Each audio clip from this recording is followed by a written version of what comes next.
Well, we knew the super deduction was ending on the 31st of March. That was giving 130% relief for companies that make capital investments. So company buys a table for £100, it gets to deduct £130 from its profits. We thought we were going to revert to the annual investment allowance. That's at a permanent rate of £1 million a year. So businesses were rushing to make their capital expenditure before the 31st of March to get the maximum relief. Instead now, we've now got the full expensing. And what full expensing is it's allowing 100% deduction with no limit. So the annual investment limit of £1 million doesn't apply to companies. Companies can deduct 100% of their capital expenditure, or 50% if it's on integral features, things like lighting systems and lifts and that sort of thing. Now, that's good news. It's a temporary measure. It will only run from the 1st of April 2023 to 31st of March 2026. So we've got it for 3 years. It's only for companies. So if you run a professional firm, you're going to fit out an office, you are going to have to rely on the annual investment allowance of £1 million. Even worse, if you're in partnership and you've got a corporate member, you won't even get the annual investment allowance. So you're back to just the 18% relief for plant and machinery, or 6% for integral features. So it's not a perfect system. Companies are winning far more than self-employed and partnerships.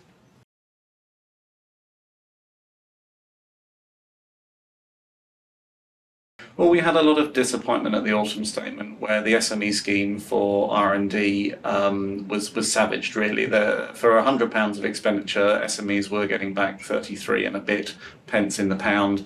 We heard in the autumn statement that that was going to go down to 18.6 pence in the pound, so an almost 50% reduction in the benefit of the scheme for SMEs.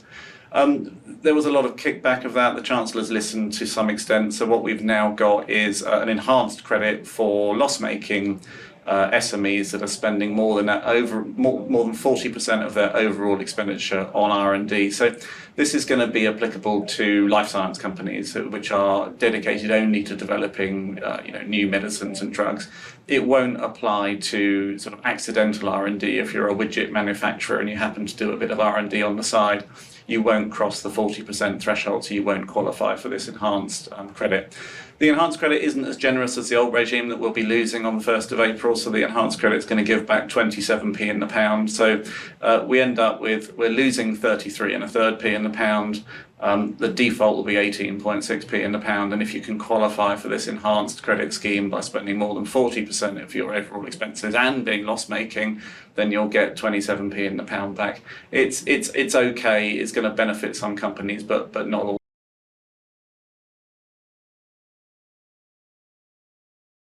Well, this is all part of the Chancellor's plan to get people back into work. So the belief is that there's a whole load of people who've decided to stop work sooner than they might otherwise have done because the pension regime is treating them unfairly.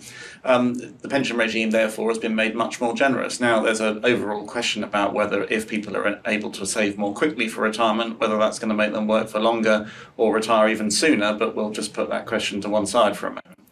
The annual allowance, widely trailed, is going up from 40,000 to 60,000 from April 2023, and the lifetime allowance is being abolished entirely. So the lifetime allowance of £1,073,100, that's going, and that's going to upset a few people who'd suffered fairly large tax charges as a consequence of that lifetime allowance existing. Now, there's lots of small print. In the small print, we found out the minimum pension contribution that a higher earner will be tapered down to is going up from £4,000 to £10,000. So it used to be the case that if you earned more than £312,000, you could only make a £4,000 pension contribution. Now the taper is reducing that down to £10,000, and because of a bit of arithmetic around how the taper is going to work, the taper is now going to kick in at £260,000 of earnings rather than £240,000 of earnings. So between £260,000 and £360,000, the annual pension allowance is going to taper down to £10,000. So a lot of complexity. The tax-free cash figure has also had some attention. So although somebody's pension scheme can now grow to whatever number you want it to, as large as you like, the tax-free cash is frozen at 25% of the current lifetime allowance. And therefore, what we've got is a complicated regime made even more complicated. There are a lot of bear traps that are going to arise out of these changes, and we're going to have to figure those out over the next few years.